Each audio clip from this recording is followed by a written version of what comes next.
కొమ్మాలన్నీ కోసి జిట్టితో పండ్లు దెంపి బుట్టల్లా పోసుకొని ఇల్లు ఇల్లు తిరిగి ఇల్లెల్లా తీసుకున్నా. డాక్టర్ కాడికి పోతే ఏ కాలంలో ఏ పండ్లు తింటాయి, పండ్లు తినోళ్ళకి రోగాలు రావు. ప్రతి ఒక్క పండు రుచిని ఈ సమాజానికి తెలియజేసింది మన ముదిరాజు బిడ్డ. ఈ రోజు ఎక్కడ ఎల్లమ్మ ఏది మా పల్లెలల్లా కళ్ళల్లాగా నారాదేవి, పెరుగొల్లా ఎల్లమ్మ ఏది నా పల్లెలల్లా కళ్ళల్లాగా నారాదేవి.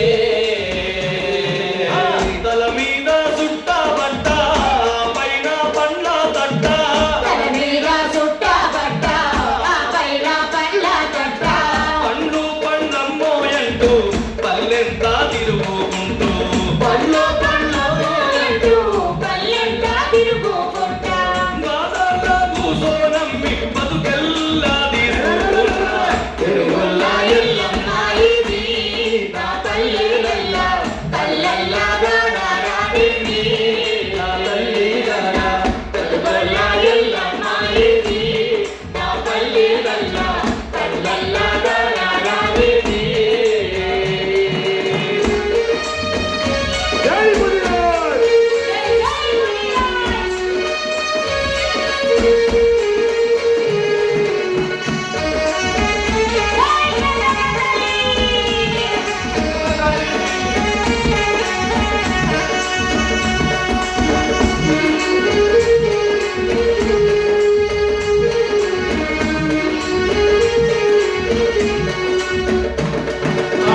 సింత సిగురు దూసి చిన్న చిన్న కుప్పలు పోసి, చిగురు దూసి చిన్న చిన్న కుప్పలు పోసి, వంట కిందాలు పెడితే ఒట్టి చాపాల వాసన, వంట గింజలు వేసి ముట్టి చాపాల వాసన, పులవ కట్టు చారు కూరూరా తిరిగి లేదు. ఇలా ఎక్కడ ఒప్పడతలే, కానీ ఇలా ముదిరాజులు ఉన్న 60 లక్షల మంది జనాభా మాత్రం ఒక్కటి కావాలని ఈ సమావేశం పెట్టారు. అవునా కదా? అందరు 2 చేతులు లేపాలి, చేతులు మాత్రమే, చేతులు వెరీ గుడ్. కొట్టు సపోర్ట్ కొట్టాలన్నట్టునే కొట్టి ముదిరాజుల ఉద్యమా కొట్టాలి. ముదిరాజుల ఉద్యమాలుగా బ్రహ్మదేవుడు అన్న పైన కొడతలేరు. ఇవాళ సర్పంచ్ అంటే మామూలు విషయం కాదు. ఒక ఎమ్మెల్యేనైనా గెలవచ్చు, ఒక ఎంపీనైనా గెలవచ్చు, కానీ ఊర్లో సర్పంచ్ గెలవాలంటే మాత్రం మామూలు విషయం కాదన్న.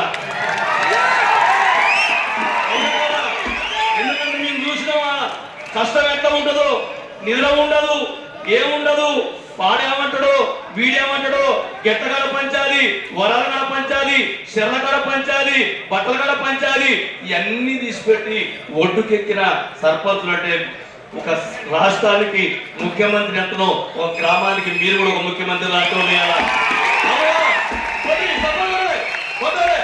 మీరు కొట్టాలని పాడాలి. కొట్టి ముదిరాజుల ఉద్యమాలురా బ్రహ్మదేవుడైనా పలేడురా, ముదిరాజుల ఉద్యమాలురా బ్రహ్మదేవుడైనా పలేడురా.